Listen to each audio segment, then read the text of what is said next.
हाय hello नमस्कार, welcome to Sonu fashion designer. तर आज आपण डीप नेक गोलगळा कसा घ्यायचा जे नवीन शिकत आहेत त्यांच्यासाठी हा व्हिडिओ आहे। संपूर्ण बघा, आवडला तर लाईक करा, शेअर करा आणि सबस्क्राईब करा।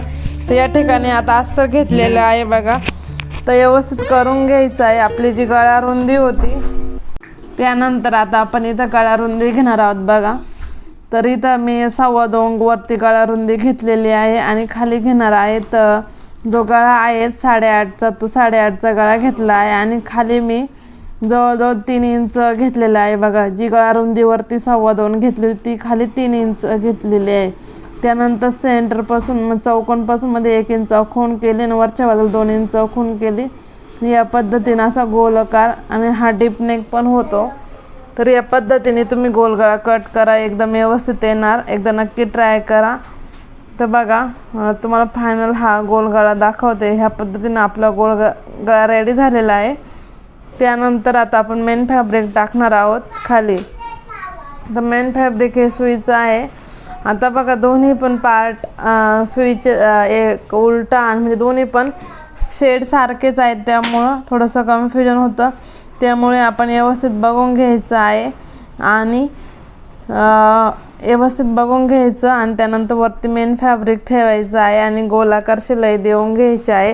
ते अगोदर कापडा सिल्क असल्यामुळं तो सारखा निसटतोय, त्यामुळं आपण जे आपल्याकडे पिना वगैरे बॉल पिना असतात छोट्या छोट्या त्या लावून घ्यायच्या अस्तर आणि मेन फॅब्रिकला जोडून त्या पिना लावायच्या आहे। त्यानंतर पिना लावून झाल्यानंतर गोलाकार आकार आहे तसा शेप देऊन म्हणजे तशी शिलाई करून घ्यायची आहे। जसा गळ्याचा आकार आहे तशी शिलाई करत चालायचं आहे बघा। व्यवस्थित फॅब्रिक मेन फॅब्रिक आणि अस्तर जोडलेला आहे। त्यानंतर बघा जसा आकार आहे तशी शिलाई करत चालायची आहे बघा।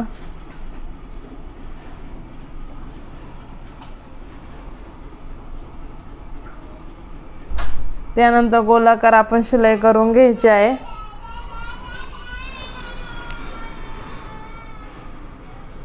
तर बघा यामध्ये एवढंच मेन होतं बघा गोलगळ्यासाठी। तर या पद्धतीने तुम्ही जर गोलगळा कट केला तर खूप छान येईल।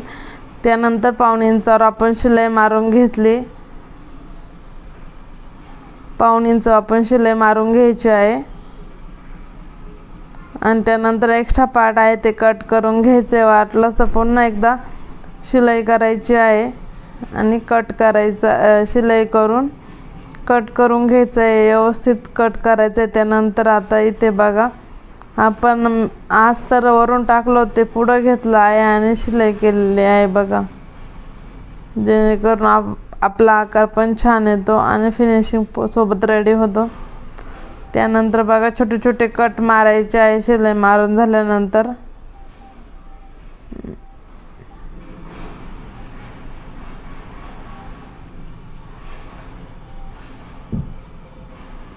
त्यानंतर मेन तर बघा इथे काय शिलाई झाली आहे। त्यानंतर मेन फॅब्रिक समोरासमोर ठेवून शिलाई करून घ्यायची आहे बघा। त्यानंतर आपल्याला दाब टीप द्यायची आहे। तर व्हिडिओ संपूर्ण बघितल्यावर तुमच्या लक्षात येईलच